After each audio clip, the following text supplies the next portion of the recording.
Dans les premières lueurs de l'aube du 28 juillet 1915, un drame sanglant a secoué les rues de Port-au-Prince, scellant le destin d'un homme et marquant le début d'une ère sombre pour Haïti. Villebroin Guillaume Sam, président autoproclamé, a été confronté à la fureur implacable de son peuple. Une colère longtemps refoulée qui a finalement trouvé son exutoire dans un acte de violence d'une intensité sans précédent. Pour tenter de sauver sa peau, Villebroin Guillaume Sam a abandonné son palais et a pris la fuite.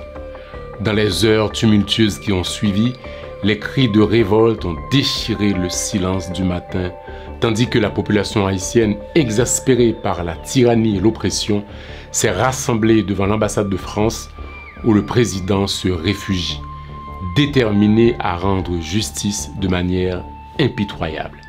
Ce fut le point culminant d'une série d'événements qui ont précipité la chute de Villebroin Guillaume Sam, un président autrefois tout-puissant, réduit à un homme traqué, cherchant désespérément un refuge qui lui échappait. Plongé dans le récit captivant de la fin tragique de Villebroin Guillaume Sam, alors que les rouages de la politique et de la vengeance se mettent en marche, laissant derrière eux un pays dans le chaos et l'incertitude.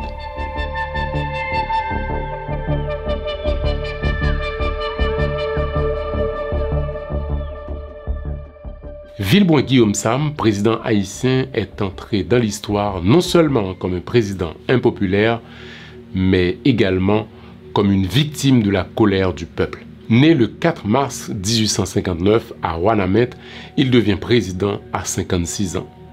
Personnage aussi énigmatique que perfide, Jean Villebroin Guillaume Sam émerge de l'ombre comme l'héritier d'une lignée marquée par la tyrannie et l'intrigue politique. Fils aîné de l'ancien président Tirésias Simon Sam et neveu de François-Antoine Simon, qui fut aussi président, Villebroin Guillaume Sam tire également sa légitimité d'un héritage révolutionnaire descendant direct du général Toussaint Louverture.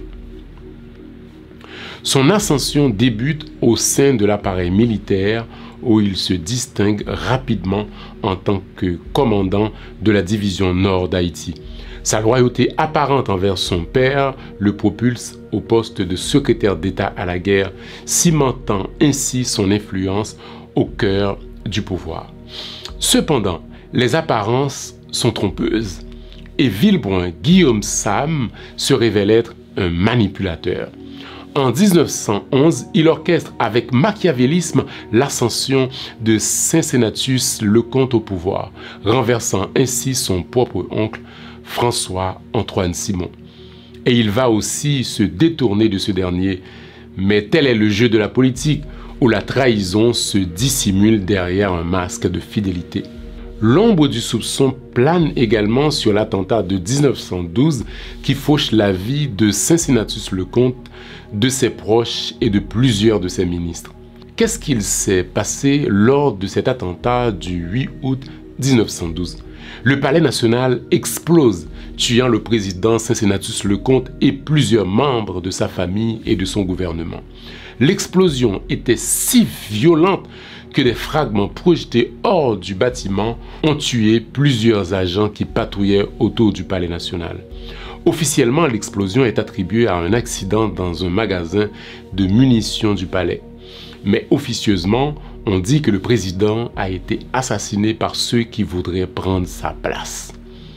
Bien que les preuves manquent, certains droits accusateurs se dirigent vers Villebroin Guillaume Sam, qui aurait bénéficié de cette tragédie pour asseoir sa propre ascension. Je vous raconterai cette histoire en détail dans un autre numéro d'une page d'histoire. La soif de pouvoir de Villebroin Guillaume Sam le pousse ensuite à s'allier avec le républicain nationaliste Joseph d'Avillemart Théodore pour renverser le président Oreste Zamor. Leur manœuvre réussit, propulsant Théodore à la présidence le 7 novembre 1914.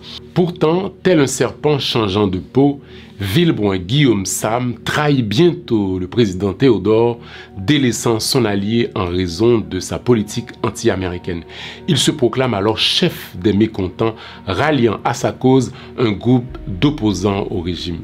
Avec une armée de plusieurs centaines d'hommes, Villebroin Guillaume Sam prend les armes et marche vers Port-au-Prince, prêt à plonger son pays dans un nouvel abîme de chaos et de violence. Il renverse le président Théodore et s'autoproclame président à vie. Mais il ne tardera pas à affronter une vive opposition menée par le chef révolutionnaire Rosalvo Bobo. Arrêtons-nous un moment sur ce Rosalvo Bobo, personnage central de cette époque.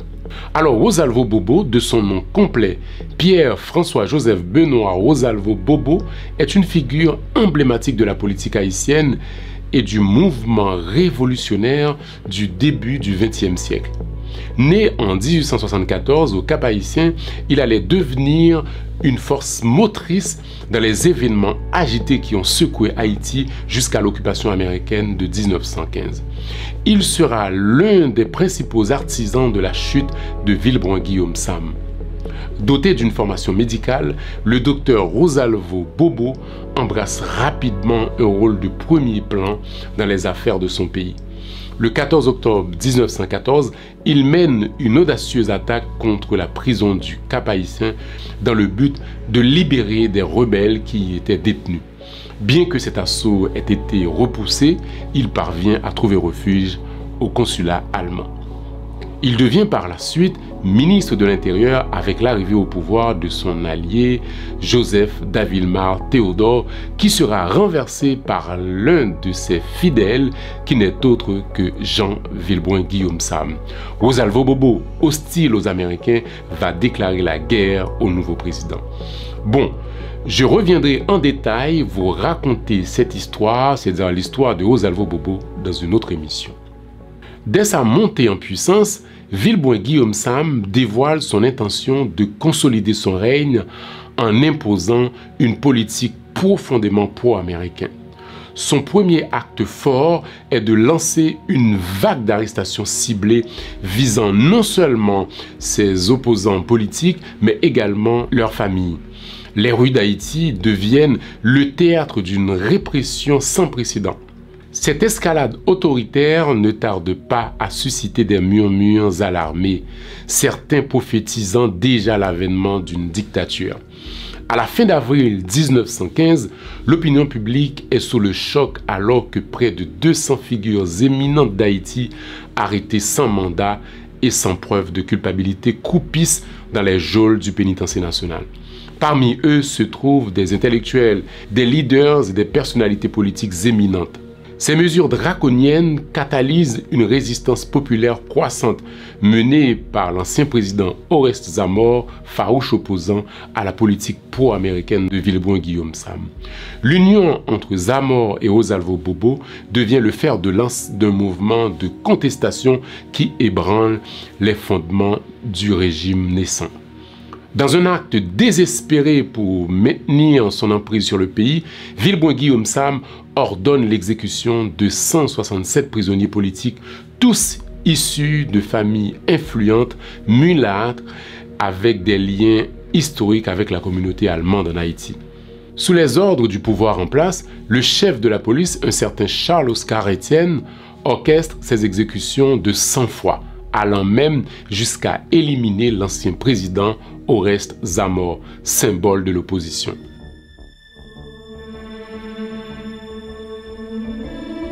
Le matin du 27 juillet 1915, une tentative d'assassinat contre le président en place plonge le pays dans une nouvelle spirale de violence. Le président Guillaume Sam, blessé à la jambe, fuit le palais national dans la panique, trouvant refuge à l'ambassade de France. Mais l'asile diplomatique ne le protège pas longtemps. Alors que l'aube se lève sur Port-au-Prince, les cris de colère et de vengeance résonnent dans les rues. La foule, composée d'hommes et de femmes déterminés à mettre fin au règne tyrannique de Villebroin Guillaume Sam, converge vers l'ambassade avec une détermination farouche. Les heures qui suivent vont être marquées par un chaos indescriptible. Les portes de l'ambassade sont brisées et la foule envahit le bâtiment à la recherche de leur cible. Quand il trouve le président, sa tentative de trouver refuge s'est révélée vaine. Les hommes et les femmes en colère le traînent hors de l'ambassade, ignorant ses supplications désespérées pour sa vie. Les coups ont plu sur lui, chaque coup portant le poids de la colère accumulée de ses opposants. La violence de la scène est exacerbée par le sentiment de justice vindicative qui imprègne la foule. Le président Sam, autrefois tout-puissant, est réduit à un homme terrifié, impuissant face à la fureur de ceux qui l'avaient opprimé. Finalement, son corps sans vie a été jeté sur la clôture de fer de l'ambassade, exposé comme un avertissement macabre à ceux qui seraient tentés de reproduire les pratiques de Villebroin-Guillaume Sam. Pendant les 2 semaines suivantes, le pays est plongé dans un état de chaos et d'incertitude, marquant le début d'une période tumultueuse dans l'histoire d'Haïti. Le lynchage de Villebroin-Guillaume Sam marque la fin d'une ère de tyrannie oppressante en Haïti. Mais malheureusement, cela n'a pas signifié la fin des épreuves pour le peuple haïtien. Au contraire, cet acte de violence a ouvert la voie à une période encore plus sombre de l'histoire du pays, c'est-à-dire l'occupation américaine. Dans les jours qui ont suivi la mort de Villebroin-Guillaume Sam, les navires de guerre américains ont convergé vers les côtes haïtiennes, signe avant-coureur d'une intervention étrangère qui allait durer près de 2 décennies. Le président américain Woodrow Wilson, profitant de l'instabilité politique croissante en Haïti et redoutant l'ascension de figures révolutionnaires telles que Rosalvo Bobo, a ordonné le déploiement de troupes américaines pour prendre le contrôle des ports du pays. Ce fut le début d'une période sombre et douloureuse pour le peuple haïtien, marquée par l'exploitation, la répression et la perte de souveraineté. Pendant 19 longues années, les Haïtiens ont été soumis à la domination étrangère, leurs aspirations à l'indépendance et à l'autodétermination étouffées par la présence des forces américaines. L'occupation américaine a laissé des cicatrices profondes dans le tissu social et politique d'Haïti, alimentant les tensions et les conflits qui continuent de hanter le pays jusqu'à nos jours. Si vous voulez en savoir plus sur cette période, nous avons réalisé un documentaire sur l'occupation américaine d'Haïti de 1915. Je vous mets le lien en description de cette vidéo. Merci d'avoir regardé cette émission. Si nos contenus vous intéressent, je vous invite à vous abonner à cette chaîne pour ne plus rien rater de nos publications. À bientôt.